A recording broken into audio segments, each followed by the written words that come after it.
In today's session, let's learn about the industrial equipment company Craftsman Automation Limited. They started the journey in the year 1986 as a small-scale industry in the southern Indian city of Coimbatore. They've tremendously grown to become a leader in precision manufacturing in diverse fields. They are the largest player in machining of cylinder block, camshafts, transmission parts, gearbox housings, and bearing caps in the automatic powertrain product segment. In the aluminum product segment, they manufacture crankcase and cylinder blocks for two-wheelers, engine and structural parts for passenger vehicles, and gearbox housing for heavy commercial vehicles. Let's look at the key customers. In the automatic powertrain and other segment, they have Daimler India, Tata Motors, Tata Cummins, Mahindra and Mahindra, Simpson, Tafe, Escort, Ashok Leyland, Perkins, JCB India. In the automatic aluminum product segment, they have Daimler India, TVS Motors, Royal Enfield, Perkins, and Mahindra. I got amazed with their efficiency and high-level productivity. They are constantly improving quality standards. Their central idea was to make things for others in a cheaper as well as in a more efficient way. Let's look at the short video to understand their work excellency.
Let's look at the stock price.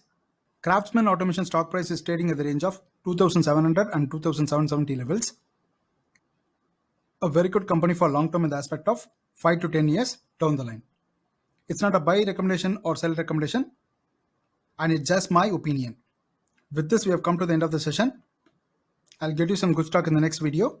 Please read all the disclaimers carefully before you make any investments. Thank you for watching the video. Take care. Bye-bye.